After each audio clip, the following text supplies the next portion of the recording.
सभी मित्रों का बहुत बहुत स्वागत है। चलिए मित्रों, सुनते हैं और जानते हैं आज का जो उपदेश है, बहुत ही महत्वपूर्ण उपदेश है। मन के सारे गंदे विचार खत्म हो जाएंगे। उसके बाद जानेंगे स्वास्थ्य से संबंधित बहुत ही महत्वपूर्ण जानकारी। इसलिए आज का ये वीडियो पूरा सुनिएगा दोस्तों, और आज आपको एक ऐसा ज्ञान प्राप्त होगा जिसे आप अपना करके अपने जीवन को निरोगी जीवन और बुढ़ापे से बचा सकते हैं। तो चलिए पहले सुनते हैं उपदेश को।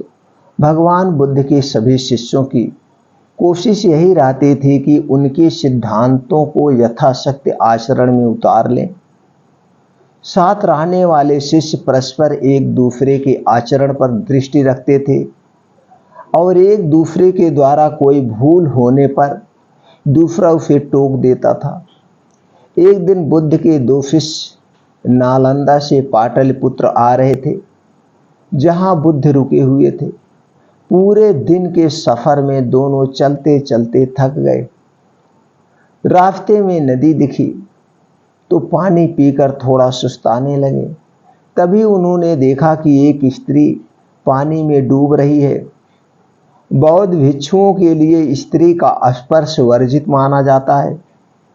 अतः एक ने कहा, हमें धर्म की मर्यादा का पालन करना चाहिए।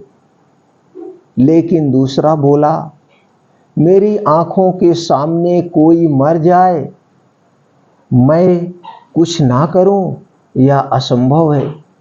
यह कहते हुए वह पानी में कूद पड़ा और स्त्री को कंधे पर उठाकर बाहर ले आया।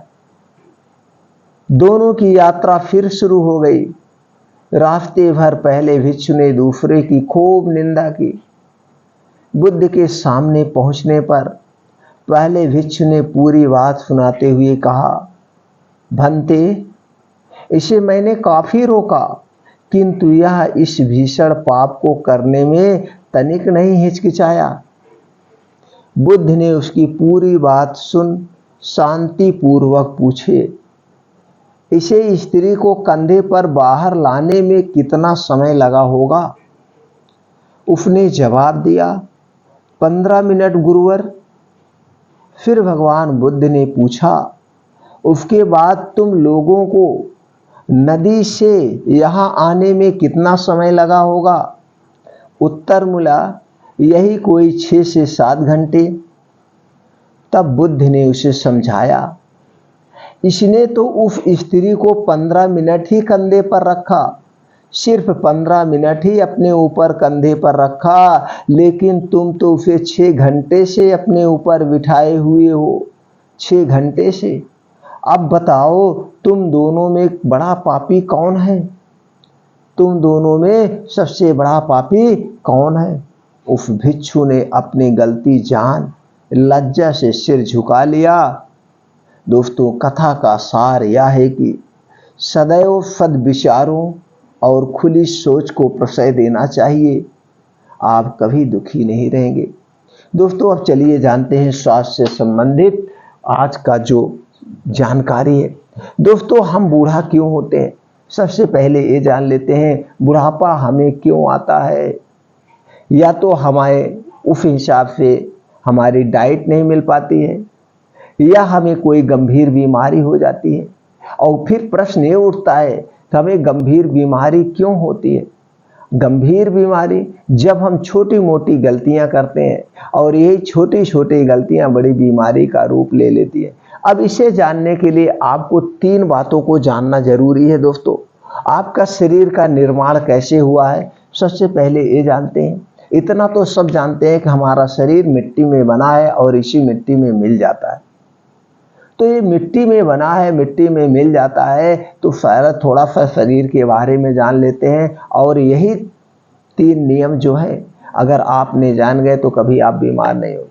दोस्तों, हमारा शरीर 5 तत्वों और 3 दोष से बना हुआ है। ये 5 तत्व और ये 3 दोष एक दूसरे के पूरक हैं, आपस में इनका संबंध है।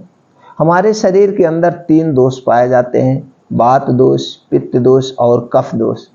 जब ये 3 दोष हमारे शरीर के डिसबैलेंस होते हैं, किसी एक दोष में गड़बड़ी होती है, तो उसी से संबंधित हमारे शरीर में विकार उत्पन्न होते हैं, यानी कि बीमारियां उत्पन्न होती हैं। अब हमें ये जानना होता है कि ये 3 दोष हमारे शरीर में कब कब पाए जाते हैं। तो दोस्तों, सबका शरीर एक प्रवृत्ति का नहीं होता है। किसी का शरीर कफ प्रवृत्ति का होता है, किसी का वात दोष, किसी का पित्त दोष, यानी कि सबके शरीर एक समान नहीं होता है। और ये भी निर्भर करता है दिनचर्या, ऋतुचर्या और आप किस एरिया में रह रहे हैं, वहाँ का नेचर कैसे है, वहाँ का प्रकृति वातावरण कैसे है। हमारा शरीर इन्हीं प्राकृतिक नियमों पर चलता है। जिसने भी इसे गहराई से समझ लिया, वो अपने आप को विजय प्राप्त कर लिया और उसका पूरा शरीर स्वतः निरोगी बना रहता है। और छोटी मोटी बीमारियां या बड़ी बीमारियों को उनका खुद शरीर अपने आप ठीक कर लेता था। और इस बात को हमारे ऋषि मुनि अच्छी ढंग से जानते थे और वह इनका पालन करते थे। लेकिन आज हमारा युवा या हमारा देश, सभी लोग में से 99% लोग इन नियमों का पालन नहीं करते हैं। इन्हें या तो जानते नहीं हैं, या तो सुनना नहीं चाहते, या तो जानना नहीं चाहते। मूवी 1.5 से 2 घंटे की देख लेंगे, कॉमेडी 1.5 से 2 घंटे की देख लेंगे, लेकिन स्वास्थ्यवर्धक कोई भी जानकारी होगी तो उसे पूरा नहीं सुनेंगे। उन्हें वीडियो लंबी लगेगी, या तो भगा भगा के या कोई ऐसा 3 पॉइंट हमें बता दें जिससे हमें बुढ़ापा ना आ जाए। मित्रों, इसके लिए आपको अपने शरीर के बारे में जानना होगा। आप अपने शरीर के सबसे बड़े डॉक्टर हैं। इससे बड़ा कोई पूरे विश्व में डॉक्टर नहीं है। आपकी शरीर कोई भी बीमारी, गंभीर से गंभीर बीमारी को ठीक करने की क्षमता रखती है। बस इसे आपको जागृत करने की जरूरत है, इसे बताने की जरूरत है। इसे आपको शरीर के हिसाब से चलना होगा, प्रकृति के हिसाब से चलना होगा। तो दोस्तों, ये जो हमारे शरीर में 3 दोष पाए जाते हैं, तो अलग अलग प्रकृति नेचर के हिसाब से हमारा शरीर इसी नेचर से बना है, इसी प्रकृति से बना है। तो दोस्तों, किसी का वात प्रवृत्त होता है ज़्यादा, किसी के कफ प्रवृत्त होता है, किसी का वात पित्त प्रवृत्त होता है। तो दोस्तों, ये हम थोड़ा सा जान लेते हैं। ये हमारे शरीर में प्रवृत्तियाँ जो है, ये दोष हैं, कब से कब कितनी मात्रा में रहते हैं। दोस्तों, जब हमारा जन्म होता है, जन्म से 14 साल तक, जन्म से 14 साल तक हम कफ प्रवृत्ति में होते हैं। इस समय हमें कफ ज़्यादा बनता है। तो हर माता पिता इस समय केयर करना चाहिए बच्चों को। आप देखते होंगे उन्हें निमोनिया होता है, जुकाम हो जाता है, बुखार हो जाता है, तरह तरह की बीमारियां होती हैं। और लोगों से कहते हुए आपने ये भी सुना होगा कि जब बच्चा बड़ा हो जाएगा, बच्चा 14 साल का हो जाएगा, 10 साल का हो जाएगा, तो इसकी निमोनिया होना ठीक हो जाएगा, और ठीक हो जाता है। तो हम इसमें पेरेंट्स को केयर करना चाहिए। और फिर जब हम 14 साल से 50-60 साल की उम्र पर होते हैं, तो इस उम्र में हमारे अंदर पित्त प्रवृत्ति होती है, यानी कि हमारे शरीर में पित्त ज़्यादा बनता है। तो हमें उस समय ये ध्यान देना होता है कि हमारे शरीर में पित्त ज़्यादा ना बने, पित्त ज़्यादा ना बने। तो इसके लिए हम क्या खाएं, कौन सी दिनचर्या अपनाएं, कैसे क्या करें। और इसी जो पित्त जब बनता है, और इसी समय हमारे शरीर में तरह तरह की बीमारियां हो जाती। चूँकि हमारा लाइफ स्टाइल 14 साल के पहले का जो है, हम खेल कूद रहे हैं और कब प्रवृत्त है, उसके बाद हमारा खेलने कूदने की उम्र धीरे धीरे कम होने लगती है। हम आगे की पढ़ाई जो अगर कर रहे हैं, तो पढ़ाई हमारी ग्रेजुएशन लेवल पे जाने लगती है, या ऐसी हमारी दिनचर्या होने लगती है। हम ज़्यादा पढ़ाई पे ध्यान दे देते हैं, कंपटीशन की तैयारियों पे ध्यान देते हैं, जिससे हमें खेलने कूदने का समय नहीं मिलता है। और इस समय हम बाहर, अपने घर से बाहर निकलने का प्रयास करते हैं और घर से बाहर ज़्यादा रहते हैं। तो जब घर से बाहर और घर से ज़्यादा दूरी पे रहेंगे, तो हम बाहर की चीज़ें ज़्यादा खाने लगते हैं, हमें जेब खर्चा मिलने लगता। और जब बाहर की चीज़ें हम खाना शुरू कर देते हैं, तो बाहर की चीज़ें कैसे बनती हैं, इसे सब लोग जानते हैं। कितनी साफ सफाई से बनती है, इसे सब लोग जानते हैं। और कुछ ऐसी चीज़ें हम खाने लगते हैं जो हमें नहीं खाना चाहिए। तो क्या होता है, तो उस समय जब ये सारी चीज़ें हम खाते हैं, तो हमारे पेट में गैस, एसिडिटी, ये सारी चीज़ें बनने लगती। और यही गैस, एसिडिटी आगे चल करके जब गंभीर रूप ले लेती है, तो गंभीर रूप ले लेती है, तो फिर आगे का क्या होता है आप जानते हैं, उस पर बाद में चर्चा कर। फिर अगर बात 60 साल के बाद, 50-60 के साल के बाद हम वात प्रवृत्ति में होते हैं, हमारे शरीर में वात वायु ज़्यादा होता है। तब क्या होता है, गठिया, बाई, बताशय, जॉइंटिस, arthritis, heart attack, blood pressure, ये सारे वात रोग हमारे शरीर में प्रवेश कर जाते हैं, ये बीमारियां हो जाती हैं। तो ये आप जान गए, आपका शरीर 3 दोष से गुजरता है और ये 3 दोष कब होते हैं। तो दोस्तों यही पे से ज़्यादा जरूरी है इन 3 दोषों को जानना। अगर आपने शरीर के इन 3 दोष को, वात, पित्त, कफ को अच्छी तरह से समझ गए और अच्छी तरह से इसे कंट्रोल कर लिया तो आपका शरीर कभी बूढ़ा नहीं होगा, बूढ़ा ही नहीं होगा, बीमारी नहीं हुई। आपका वात दोष जब गड़बड़ होता है तो आपके शरीर में 50 से 60% बीमारियां होती हैं। और दोस्तों जब आपका शरीर पित्त दोष गड़बड़ होता है तो आपके शरीर में 15 से 20% बीमारियां होती हैं। और जब आपका कफ दोष गड़बड़ होता है तो आपके शरीर में 5 से 10% बीमारियां होती हैं, यानी कि 100% बीमारियां आपके इन्हीं 3 दोष से होती है। तो आप अपने इन 3 दोष को बैलेंस रखिए। अब इन 3 दोष को बैलेंस कर रखने के लिए आपको क्या खाना है, क्या नहीं खाना है, इस पर थोड़ा सा ध्यान दीजिए। अब ये 3 दोष आपके बिगड़ेंगे नहीं तो कोई बीमारी ही नहीं होगी, कोई भी बीमारी नहीं होगी। तो दोस्तों चलिए पहले हम जानते हैं पित्त दोष का। पित्त दोष कब होता है आप जान गए, 14 साल से आपके 50 से 60 साल की उम्र में, और इसी समय आप बाहर की चीज़ें ज़्यादा खाते हैं। तो आपको ये बाहर की चीज़ें अवॉइड करना होगा।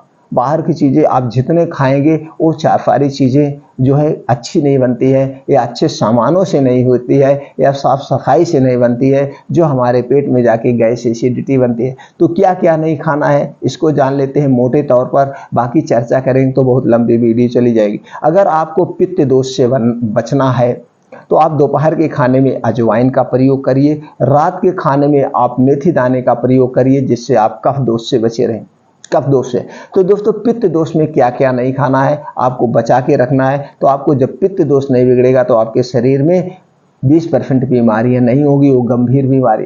तो क्या नहीं खाना, चीनी। चीनी पचाने में दोस्तों आपके पेट को बहुत मेहनत करना पड़ता है। चीनी जल्दी पचती नहीं है, ये एसिड बनाती है और इसमें सल्फर डाला जाता है, जिससे क्या बनता है, पटाखे बनते हैं। और सल्फर आपको नुकसान करेगा कि नहीं करेगा तो आप खुद जान रहे हैं।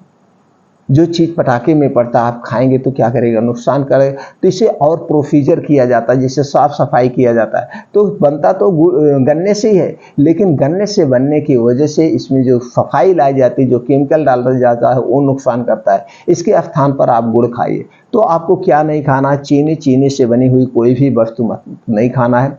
मैदा बनता गेहूं के आटे से है, लेकिन दोस्तों इसके ऊपर का एक लेयर निकाल लिया जाता है। अब इसमें वेस्ट ही बचता है और ऊपर के लेयर में ही फाइबर पाया जाता है, जो आपके स्वास्थ्य के लिए लाभदायक है। अब इसके बाद ये आपके लिए बेकार है।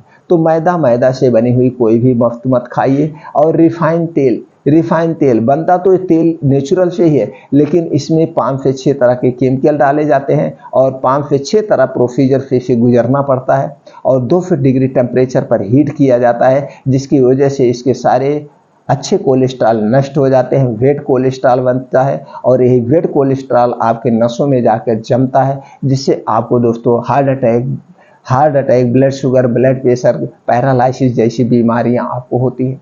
तो दोस्तों रिफाइन किया हुआ तेल और डालडा और ये दोनों चीज़ें आप मत खाइए, और इन दोनों चीज़ों से बनी हुई कोई भी वस्तु मत खाइए।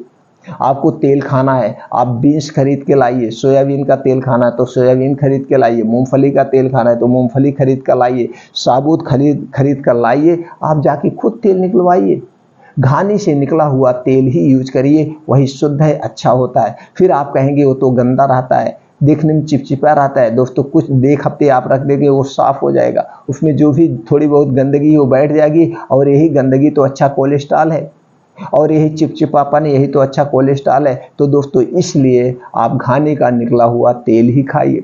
सफ़ेद नमक मत खाइए, इसके स्थान पर सेंधा नमक सफ़ेद नमक से 1000 गुना अच्छा होता है। तो सफ़ेद नमक के स्थान पर सेंधा नमक खाइए और काला नमक का प्रयोग करिए। और क्या आपको नहीं खाना है, डिब्बा बंद कोई भी खाना, पैकेट बंद कोई भी सामान मत खाइए।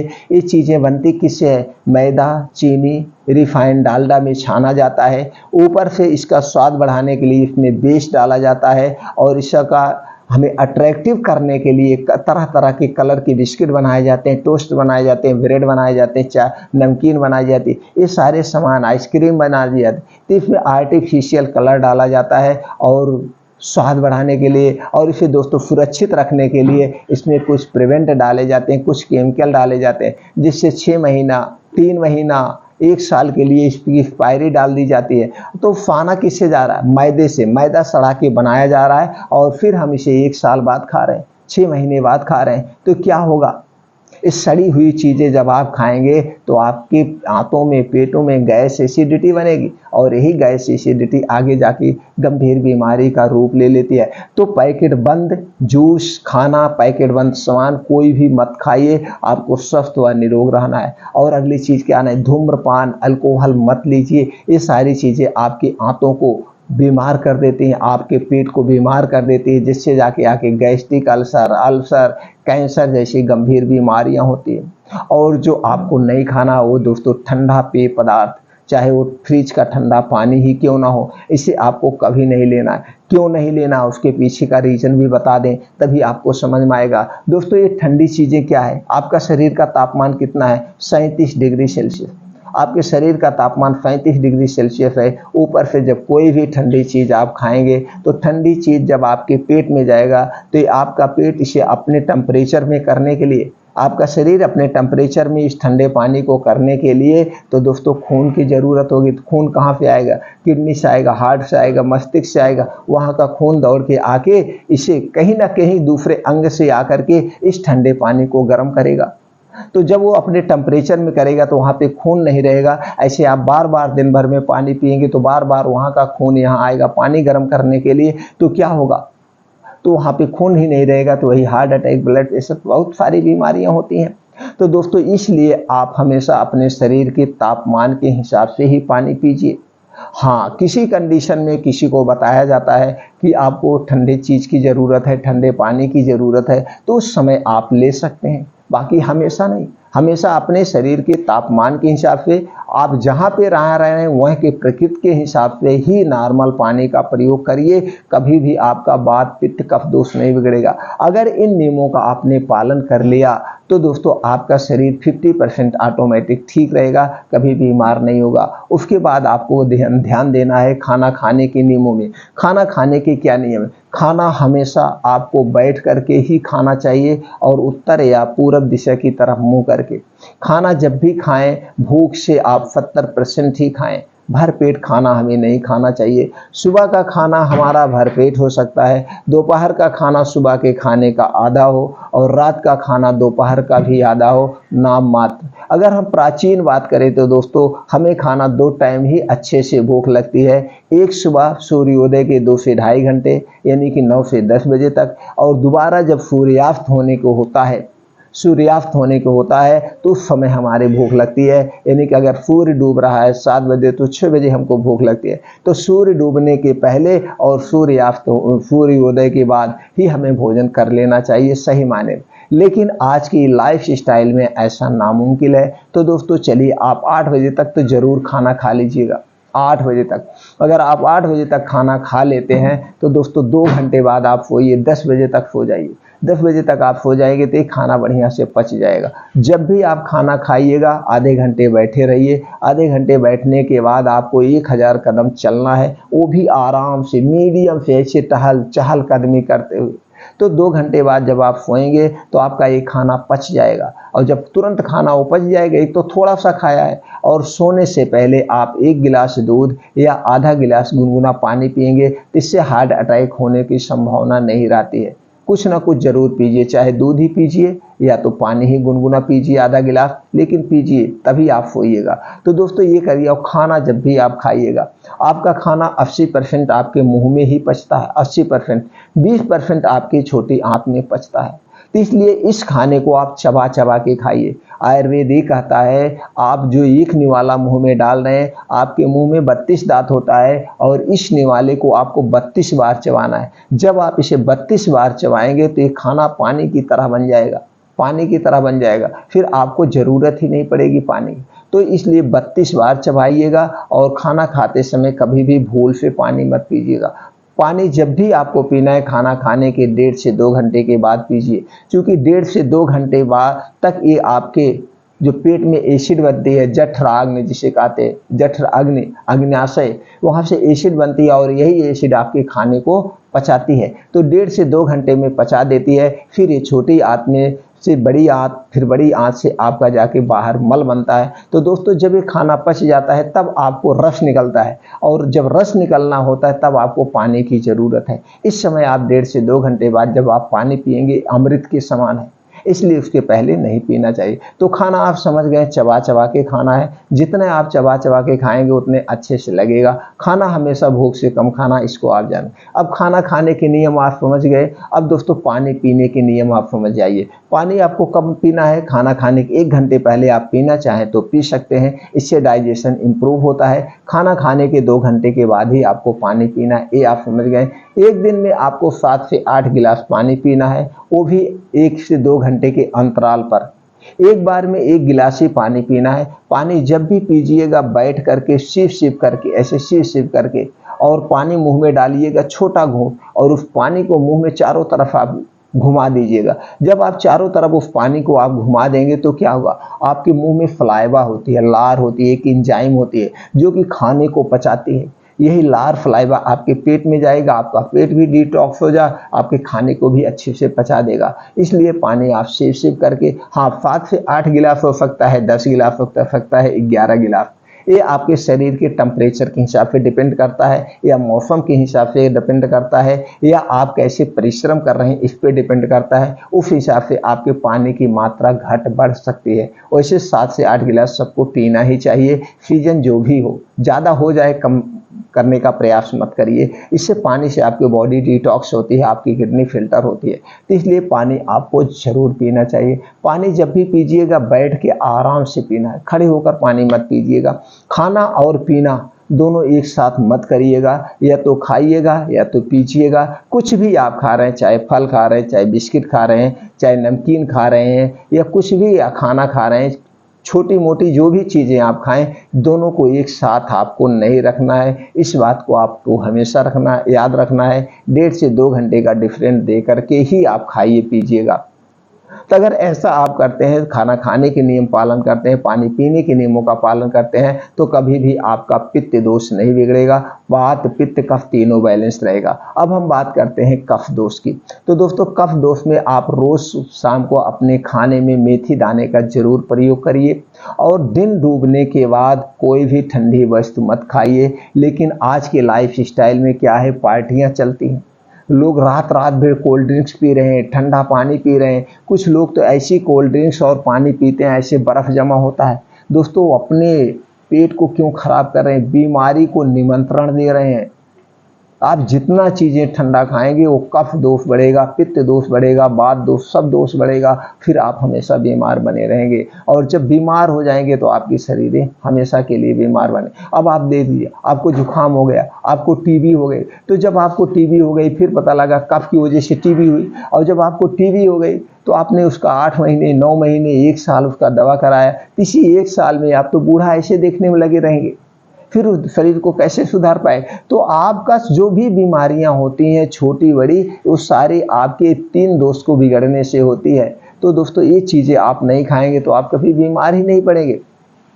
तो वात पित्त ये दोष को अपना लीजिए। अब आप समझ गए खाना खाने के नियम, पानी पीने के नियम। अब दोस्तों प्रकृति के नियम जान लीजिए। प्रकृति के क्या नियम है? प्रकृति के नियम यह है 10 से 11 बजे तक लेटेस्ट सो जाइए। अगर पहले की हम बात करें तो दोस्तों 8 बजे तक लोग सो जाते थे, 9 बजे तक लोग सो जाते थे, लेकिन आज के लाइफ स्टाइल में संभव नहीं है। तो प्रयास करिए 10 से 11 बजे तक सो जाइए, तो भी आपकी 5 से 6 घंटे की नींद हो गई। 4 से 5 बजे जरूर उठ जाइए। 4 से 5 बजे उठने के बाद तुरंत आप 3 से 4 गिलास या 2 से 3 गिलास, या आपको जितना पानी पीने की इच्छा है गुनगुना पानी पीजिए, गुनगुना। गरम, और बासी मुंह आपको पानी पीना है, थूकना नहीं। ये जो लार है ये आपके पानी के साथ पेट में जाएगी, ये आपके आंतों को डिटॉक्स कर देगी, पूरे पेट को डिटॉक्स कर देगी। तो इसलिए बैठ करके सिप सिप करके 2 से 3 गिलास गुनगुना पानी पीना है। इसके बाद फ्रेश होइए। फ्रेश होने के बाद आप मॉर्निंग वॉक निकल जाइए। मॉर्निंग वॉक आपको नंगे पाँव करना है। मॉर्निंग वॉक आपको नंगे पाँव करना है। इसके बहुत सारे बेनिफिट हैं। और कहाँ करना है? पक्की रोड पे नहीं, जहाँ पे मिट्टी वाली ज़मीन हो, जहाँ पे हरी घास हो, उसी पे मॉर्निंग वॉक करना है। उसके भी बहुत सारे बेनिफिट हैं। अब वहाँ पे क्या होगा, ऊपर आसमान से ओस की बूंदें पड़ी होगी, और ये ओस की बूंदें जब आपके पैर में लगेगा दोस्तों, तो आपका प्रकृति से डायरेक्ट जुड़ाव होगा। और प्रकृति में बहुत सारी ऐसी ऊर्जा होती है जो हमारे शरीर में प्रवेश करेगी। और जो ये ऊफ की बूंदें हैं, ये ऊफ की बूंदें आपके आँखों की रोशनी तेज करती, कभी भी आपकी आंखों की रोशनी कम नहीं होगी, कभी आपको चश्मा लगाने की ज़रूरत नहीं पड़ेगी। इतनी सारी शक्तियाँ हैं। छोटा सा एग्जाम्पल समझ लेते हैं। कछुआ हमेशा ज़मीन में रहता है, हमेशा मिट्टी में रहता है, और वो 200 साल जिंदा है। आदमी है 40-40 साल, 20-20 साल, या ऐसे बच्चे का जन्म हो गया, उनको पूरे भविष्य में कभी पैर में मिट्टी ही नहीं लगती। छोटे हैं, गोदी में हैं, बेड पे हैं, या फर्श पे हैं। यहाँ मिट्टी कहाँ है? पक्की फर्श है, चमचमाती संगमरमर पे हैं। और उसके बाद बाहर निकले तो जूता पहन के निकले या चप्पल पहन के निकले, फिर बिस्तरा पे चढ़ जाते हैं। आदमी, बच्चों, सबकी यही हाल है। आज के समय में 10-10 साल गुजर जाता है, मिट्टी ही नहीं लगती पैर में। तो दोस्तों ये क्या है?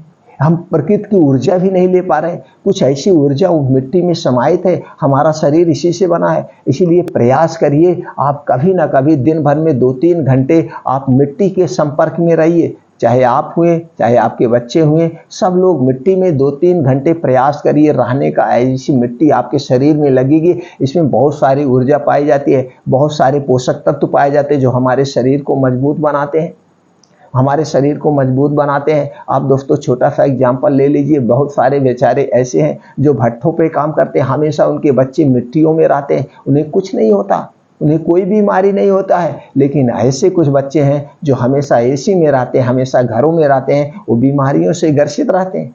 दमा, अस्थमा, एलर्जी, तमाम तरह तरह की बीमारियां। और 15 से 16 साल जाते जाते उन्हें ब्लड शुगर, ब्लड प्रेशर सब होने लगता है।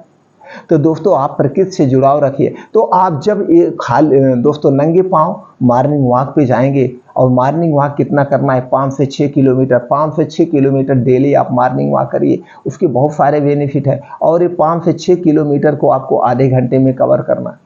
तो जब ये 5 से 6 किलोमीटर को आधे घंटे में कवर करेंगे, तो इसमें आपको तेज चलना भी पड़ सकता है, दौड़ लगाना भी पड़ सकता है। तो जब आप तेज लगाएंगे और दौड़ लगाएंगे तो आपका हार्ट बहुत तेज पंप करेगा, और जितने तेज आपका हार्ट पंप करेगा उतने आपके शरीर को ऊर्जा मिलेगी, उतने खून का दौड़ा होगा। और जब खून का दौड़ा होगा दोस्तों, नसों में कहीं भी ब्लॉकेज है, कहीं भी कचड़े है, वो पसीने के माध्यम से बाहर हो जाएगा। आपको heart attack, blood pressure, blood sugar जैसी गंभीर बीमारियां नहीं होंगी। अब वही बात, बैठ करके 2 योगा जरूर आप करिए। मॉर्निंग ये अनुलोम विलोम और कपालभाति, 20 से 25 मिनट अनुलोम विलोम करिए, और 20 से 25 मिनट कपालभाति। अगर ये 2 योगा आप कर रहे हैं तो कभी भी आपको पेट से संबंधित कोई बीमारी नहीं होगी, और पैरालाइसिस, हार्ट अटैक जैसी कोई बीमारी आपको नहीं होगी। अब दोस्तों वहीं पे बैठ के शीर्षासन कर लीजिए। शीर्षासन करने के बहुत सारे फायदे हैं। इससे आपका बालों का टूटना, बालों का पकना रुक जाएगा। सूर्य प्राणायाम कर लीजिए, यानी कि 5 बजे से 7 बजे 2 घंटे आपको फिर नेचर में बिताना है, उसी प्रकृति में बिताना है। अगर वहीं पे आप 2 घंटे नेचर प्रकृति में बिताते हैं तो दोस्तों आपके शरीर को सूर्य की रोशनी लग रही है। और इस सूर्य की रोशनी में क्या क्या पाया जाता है? विटामिन D3 और कैल्शियम प्रचुर मात्रा में पाया जाता है। कभी भी आपको विटामिन D और कैल्शियम की एक्स्ट्रा सप्लीमेंट्री नहीं लेना पड़ेगा। आप हमेशा यंग वैसे बने रहेंगे, आपकी रोग प्रतिरोधक क्षमता बढ़ जाएगी, आपको जुकाम बुखार कोई बीमारी ऐसी नहीं होगी, ना तो कोई आपकी हड्डियों से संबंधित बीमारी होगी। अब 2 घंटे यहाँ बिताने के बाद अगर डेली आप 2 घंटे बिता रहे हैं और जितने नियमों का हमने कहा उसका पालन कर रहे हैं, तो दोस्तों आप मान के चलिए आप बीमारी से मुक्त हो गए। और जिसके शरीर में बीमारी ही नहीं होगी, बुढ़ापा ही नहीं आएगा। जब शरीर में बीमारी आती तो भी हमारा शरीर बूढ़ा होता है, आपको बूढ़ा ही नहीं होगा। अब अगला क्या करना है? अब आपको एक और चीज करना है जो आपको बुढ़ापे से बचाएगी, वो है मंत्र। 2 मंत्र कौन सा है? आप जान गए दोस्तों। बात पित्त क्या है? आप ये जान गए प्रकृति के नियम क्या हैं, आप ये जान गए खाना खाने के नियम क्या है, पानी पीने के नियम क्या है, योगा प्राणायाम मेडिटेशन जान गए, ये सारी चीज़ें 4 नियम आप जान गए, 2 योगा जान गए, अब 2 मंत्र आप जान लीजिए जो आपको बीमारी से बचाएगा। दोस्तों अब वहीं पे जब योगा प्राणायाम कर लीजिए, अब वहीं पे ध्यान लगा के आप थोड़ी देर बैठ जाइए। ध्यान लगा के आपके अंदर 2 मन पाया जाता है, एक चेतन मन, एक अचेतन मन, जिसे इंग्लिश में हम कहते हैं दोस्तों कॉन्शियस माइंड और सब कॉन्शियस माइंड। तो दोस्तों जिसने भी अपने सब कॉन्शियस माइंड को पहचान लिया, इस सब कॉन्शियस माइंड आपको चाहे तो बीमार बना दे, इस सब कॉन्शियस माइंड आपको चाहे तो जवान बना दे। बस इसी को सब कॉन्शियस माइंड को ही आपको आके एक्टिव रखना है। इसे कैसे एक्टिव लग, इसे हमेशा आप सकारात्मक सोच दीजिए। चूंकि ये पागल होता है, कुछ नहीं जानता है। अगर आप आम के पेड़ को कह दो ये इमली का पेड़ है, तो हमेशा यही रटता रहेगा ये इमली का पेड़ है, इमली का पेड़ है, जब तक आप उस टून को चेंज नहीं करोगे। उसी तरह से आपका सब कॉन्शियस माइंड है, इसे आप पॉजिटिव दीजिए। अब पॉजिटिव कैसे देना है, अगर आप 40 साल के हो तो आप अपने 20 साल वाली फीलिंग करिए। 20 साल की उम्र में आप कैसे थे, किस हिसाब से खेलते थे, कूदते थे, और अपने से 20 साल उम्र वालों के साथ उठना बैठना सब प्रक्रिया अपना लीजिए। और सुबह जब मॉर्निंग वॉक कर रहे हैं तो यही सोचना है कि आप 20 साल के हैं और 20 साल की उम्र में खेल रहे हैं, कूद रहे हैं, आपकी हड्डियां मजबूत हैं, आपको 200 साल तक आप जिंदा रहेंगे। ये मत सोचिए, नेगेटिव कभी नहीं ला, आप 200 साल तक जिंदा और निरोगी रहेंगे।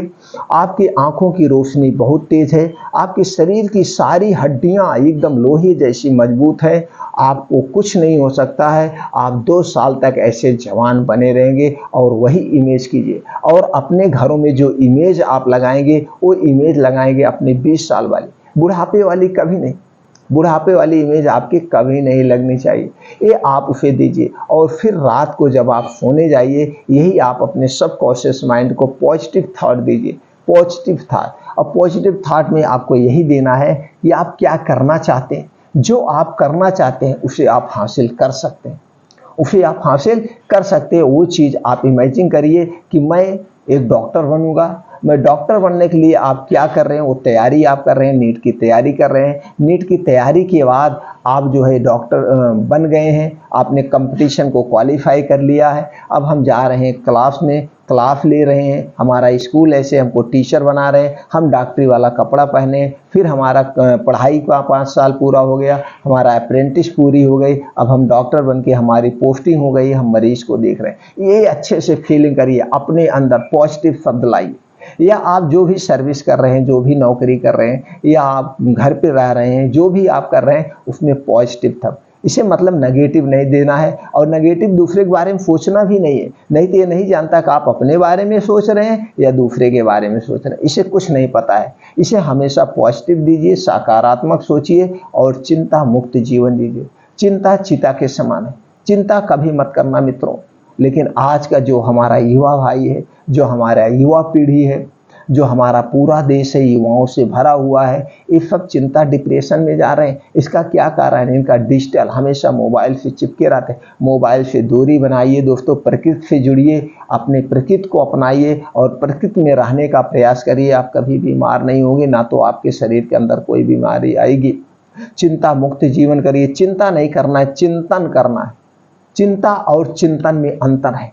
चिंतन करिए, पॉजिटिव सोचिए, हमें ये करना है और हम ये कर सकते हैं।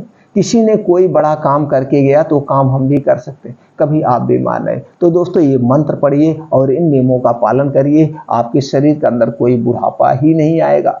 बीमारी ही नहीं होगी तो बुढ़ापा कहाँ से आए। तो बीमारी से बचना है तो इन नियमों का पालन करिए, योगा लाइए डेली रूटीन में और इस मंत्र का जाप करिए। आप हमेशा जवान यंग बने रहें।